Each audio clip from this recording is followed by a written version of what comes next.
This is part 7 of Gone to See the Riverman. So Lori was horrified at Abby's strange outburst.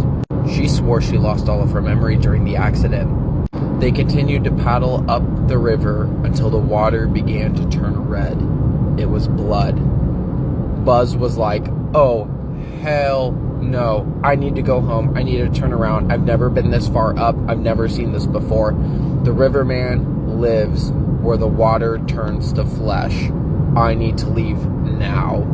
Lori was horrified. Buzz was freaking out. Abby began clapping her hands, jumping up and down in this tiny boat, saying, "Yay! Blood! Old men bleed so easy." And of course that freaked everyone out. That didn't make anything any better. But at the same time, they heard a young boy laughing on the bank of the river. And as Lori looked up, she saw what looked like her young brother Petey sprinting into the woods. What was going on? This isn't right. This is weird. But I have to keep moving forward. That means we're close to the Riverman. But Buzz was like, "Absolutely not. We're going home. I'm terrified." So he began to paddle the other way. But Lori reached for the paddle and she fought him for it. "No, Buzz, we have to keep going." But Buzz was loudly praying to his late wife, Hattie. "Hattie, I'm going to come see you soon. I love you, girl. I got to leave." "No, Buzz, we have to keep going." "No, girl, we ain't going anywhere. I'm going home. You can travel by yourself. I'm not doing this." As they struggled back and forth with the paddle, fighting each other, they weren't watching Abby as she grabbed the second paddle. She bashed Buzz over the head, fracturing his skull, killing him immediately. Lori sat there in shock. Where did she get the strength to do that? There's something in these woods that are possessing her. She's never acted like this before. A look into the past. After the fall, Abby was in a coma for 4 weeks. And immediately after that incident, Pete succumbed to his starvation. He passed away.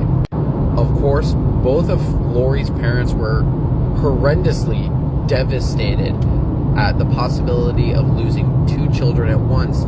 They asked Lori what happened to Abby, but she lied and said they were playing on the swing, she went a little too hard, and she fell off the cliff.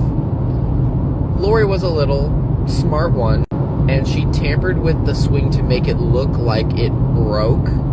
So she tried to cover all of her tracks so no one suspected her. She never felt any regret when losing her brother or the possibility of losing Abby. She did it all for her. She's like, Pete was such a wimp, he died. Lame. Abby, I guess I gotta try harder next time. Also, I forgot to mention, when I went to Powell's Books, I was looking for a bunch of graphic novels and stuff that I read when I was younger, like Anya's Ghost. I read that in the 8th grade, and I have been looking for it ever since. As you can see in my cart, I also picked up Goodnight Pun Pun. I have never read it before. I know nothing about it, but I saw that it was on a list of books that may have had a reputation, and I'm like, you know what? I'm going to buy the whole series and read it at home. And of course, as soon as I got back, I flipped through it, and I don't know if I regret my decisions yet. I have to read the whole book, but I know it's going to be a rough read. So back to the book. In a letter to Lori, Edmund wrote about how he has a specific liking to Asian American women.